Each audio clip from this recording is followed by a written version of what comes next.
my beautiful friends, it's your girl in Blue and welcome back to my channel. If you're here for the first time, please like, subscribe and share this video, and also press the notification button so that you don't miss out on any new content as it comes out.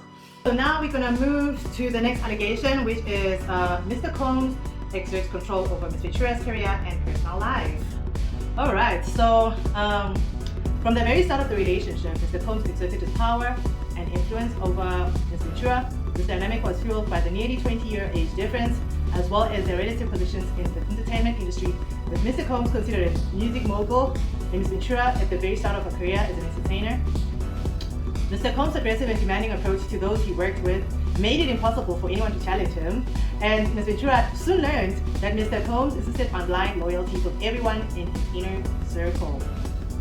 So nobody could say no, nobody could judge him, nobody could disagree, he just had to be loyal, despite whatever he did. That is crazy, you know, I can't even imagine what kind of a world that is. Oh, this is delightful. I'm so glad I put ice in this drink. I was boiling in this room, like literally boiling. I was like sweating so much. Okay, let's carry on. Although Ms. Ventura had saved up some earnings from her young modeling career, Mr. Combs' ostentatious display of wealth was intimidating to her. Around 2008 or 2009, Mr. Combs began to rent an apartment in Manhattan for Ms. Ventura. The apartment was within walking distance of Mr. Combs' New York residence. He first showed Ms. Ventura the apartment by bringing her along with her parents. Ms. Ventura's parents were skeptical of the mogul's display of wealth, but proud of their daughter's newfound success. Like, I'm sure they were a little bit worried about her, and you know, they were like, what is this old man doing to find our daughter apartment? But at the same time, they were like, oh, but then she's doing it big. So I can imagine like how conflicted they must have been, you know? Because your parents will worry about you when they see that something is wrong, especially if you're a girl. But I'm sure they just wanted her to live her own life, you know, enjoy her success, and they would probably like secretly pray that this man wasn't hurting their child. Like, it's so messed up. It's really diabolical that this man decided to rope the parents into this web that he had woven. It's so insane. Alright guys, let's continue. Around 2010, Mr. Combs similarly paid for an apartment for Ms. Ventura in Los Angeles, which was located about 5 minutes from his residence. He paid for many of her apartments in California and also purchased the Jaguar for around 2013 or 2014. All aspects of Ms. Ventura's life were controlled by either Mr. Combs or his management companies. Every event in Ms. Ventura's life, which she attended, from travel to makeup to clothing, was paid directly by Mr. Combs and his affiliated companies.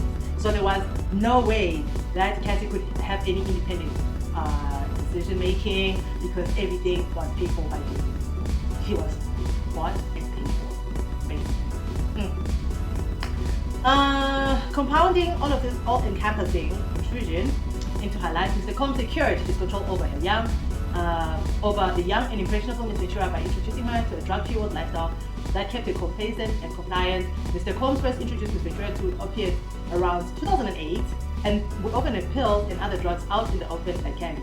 Upon information and belief, Mr. Combs had been addicted to prescription painkillers and took ecstasy frequently. At first, Ms. Ventura was given the prescriptions that Mr. Combs received from a doctor in Miami, Florida. Eventually, when Combs exhausted his supply of pills, he demanded that Ms. Ventura procure prescriptions from his Miami doctor in her own name. So she became a drug mule too. Okay. Mr. Combs also became deeply involved in Ms. Ventura's personal life, with his personal staff attending to Ms. Ventura's day-to-day travel and other needs, including medical care. On multiple occasions, Mr. Combs had Ms. Ventura's personal medical records sent directly to his email address. Why on earth would he do that if he wasn't trying to hide something? Your boss does not need to have your medical records. Oh, I mean, well, your boyfriend either. It is insane. No grown-up should have another person taking their medical records. For what reason? Except to control any information that has a case. Well, Mr. Combs also became deeply involved in Ms. Ventura's personal life. Okay, I've read that. On multiple occasions, oh yes. For instance, when Ms. Ventura began experiencing memory loss, potentially due to excessive drug use or head injuries caused by Mr. Combs' beatings, this described below, her MRI results were provided directly to Mr. Combs, so nobody else could see those medical documents because he was trying to hide. So he was trying to hide the fact that she was drunk and the fact that it was really bad. So, this is not right. This is not right. So just do it again. Mr. Combs also repeatedly arranged for his staff to drive Ms. Ventura to certain doctor's appointments, so she couldn't even go to the doctor in case one of the doctors procured the information or the doctor's documents. That was so crazy. Mr. Combs also repeatedly arranged for his staff to drive Ms. Ventura to certain doctor's appointments, and this way, Mr. Combs exerted ownership over Ms. Ventura as another example of the ways in which he manipulated Ms. Ventura and ensured obedience early on in a relationship. He asked Ms. Ventura what she called a grandfather. When Ms. Ventura said that she referred to her grandfather as Papa, Mr. Combs perversely insisted that Ms. Ventura refer him with that nickname. Oh my gosh! Like, why? You know that you're already like older than her and now you wanted to call you her grandfather's name, whom she obviously like felt lots of love towards. He literally was trying to replace like the male figure that she looked up to and loved. That is so twisted. Oh my god, that is so twisted. I can't deal. Oh wow. Oh wow. Oh wow. Okay. Alright, so the next allegation is Mr. Combs and Ms. Ventura's relationship becomes violent and abusive. What started as a whirlwind of celebrity meetings and drug alcohol-fueled parties, however, turned into frightening and violence. Ms. Ventura was also exposed to the intense violence that pervaded Mr. Combs' rise to fame. For example, on one occasion when Mr. Combs and Ms. Ventura were using drugs together in his home, one of the security staff barged in and announced that Suge Knight, a long-time rival of Mr. Combs, was spotted at Mel Drive-In diner in Los Angeles. Mr. Combs began to get dressed, retrieved multiple guns from a safe, and ran out of his home to where Mr. Knight was dining. Ms. Ventura was terrified and began to cry. On at least 2 occasions, Mr. Combs demanded that Ms. Ventura hold Mr. Combs' gun in her purse. Ms. Ventura had no familiarity with guns and was petrified that the firearm would accidentally go off in her purse. There was no clear reason why Mr. Combs required her to hold his gun, except to reinforce to his young girlfriend that he was violent, powerful, and dangerous. Woo, he was putting the fear of God in her. Oh my gosh. Oh, what a nightmare. What an absolute nightmare. Over the next decade, multiple times each year, Mr. Combs would violently beat Ms. Ventura, leaving her with bruises on her body. After every instance in which he beat Ms. Ventura, Mr. Combs used his money and power to orchestrate extensive efforts to hide the evidence of his abuse, including by hiding Ms. Ventura in hotels for days at a time to let her bruises heal. In one such instance, after a party with Jay-Z, Mr. Combs beat Ms. Ventura repeatedly in an Escalade, including by kicking and hitting her. He forced her out of the vehicle on 5th Avenue in New York City. She was eventually able to hail a cab and get to her apartment in Manhattan, where she cried with fear, realizing there was no one she could tell about what happened in the hands of this incredibly powerful man. She spent the subsequent 3 days hiding in her apartment. I wish she had spent the rest of the time just hiding and like gotten away from this monster. It's so terrible. In January 2009, after Mr. Combs learned that Ms. Ventura spoke to another music manager at a party in Los Angeles, he became enraged.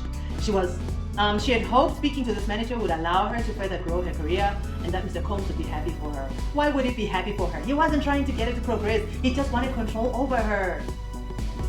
Whew. Instead, he became extremely angry and pulled her out of the club where the party was taking place.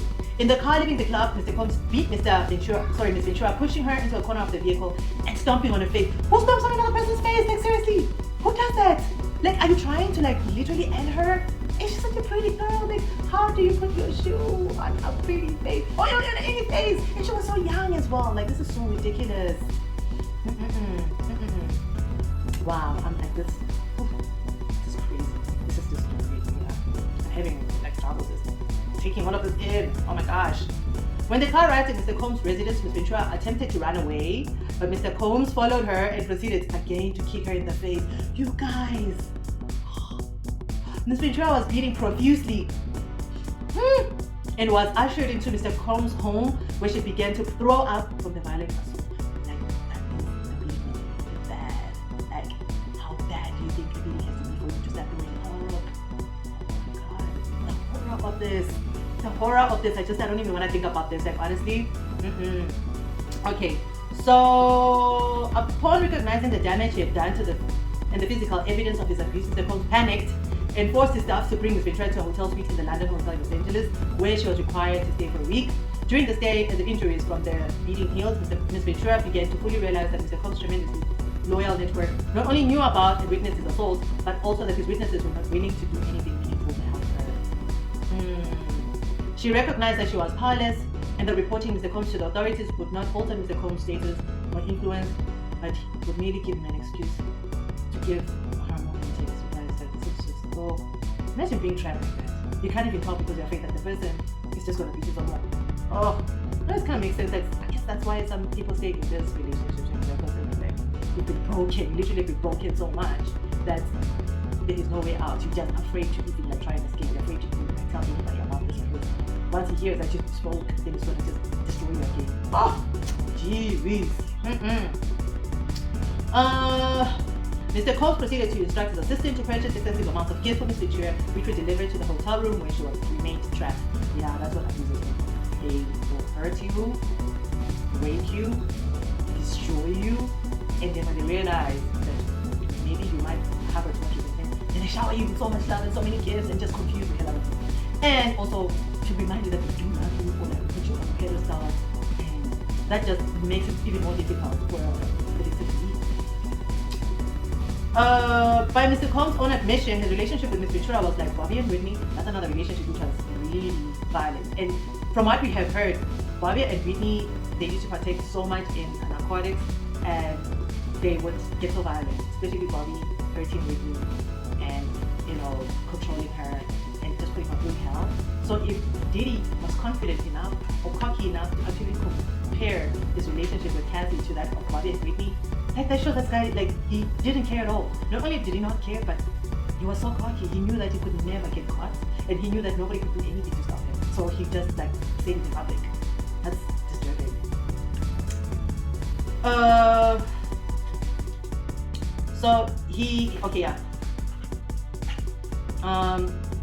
It was a clear acknowledgement of the unequal power dynamic and excessive domestic violence that permeated their relationship. From the outside looking in, Ms. Ventura had heard others refer to the relationship with Mr. Combs as akin to Ike and Tina.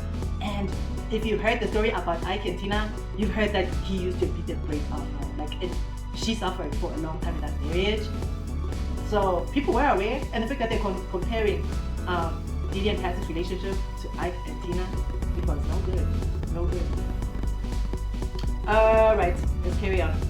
Her volatile and abusive partner, who also owned her label and therefore held her future success in his hands, had fully exerted control over every aspect of her life. So not only had he broken her and her boyfriend's relationship up, he had replaced the boyfriend, roped the parents into this situation by inviting them to the apartment that he bought for her. He controlled her career because he was her boss. He had signed her on a 10-album deal. He had his staff take her for her doctor appointments, and he had the doctor send all the medical documents to his email address. There is not even a single aspect of Cassie's life that she owned. Oh, also he controlled her appearance because he had his staff choosing her clothes, doing her makeup, doing her hair. So she literally became a pet, a belonging. She was his property. By all means, that's something. This is a really disturbing case, and the allegations, are quite compelling. I believe a lot of what's been alleged here, and I'd really love to know what you guys think. Do you guys believe this? Do you know other stories that are similar to this? Please share in the comment section and let's discuss about this, because I think this is such an important case, and I think it is going to be historically relevant for a long time. What I'm hoping is that from these allegations being in black and white and being filed in court, this actually reveals a lot of stuff that has been hidden, and actually it confirms a lot of rumors that have been going around about Diddy's relationship with him. I also want to share more videos regarding Diddy, and I will as time goes on, but I'm going to try and keep this video short because I told you that I cannot do any long videos anymore. Well, for the time being. Hopefully our numbers will go back up and soon I will be able to post long videos. Alright, so our next video will be about how Mr. Combs forced Cassie into sex trafficking, and I think that one will be a very potent and serious discussion. So be ready to hear some disturbing stuff about the stuff that Combs had Cassie doing. Guys, if you've got anything that you want to share, if you want to share your own stories about what you've experienced or what you've witnessed, please share in the comment section. I really want to hear your thoughts. I really want to hear what you feel about this case. Thank you so much for hanging out with me. Thank you for sticking around. Please remember to like, to share, to subscribe, and also Remember to click on the notification bell so that you don't miss out on any new and further content. Till next time, you guys have a wonderful day. I love you so much. Thank you and bye.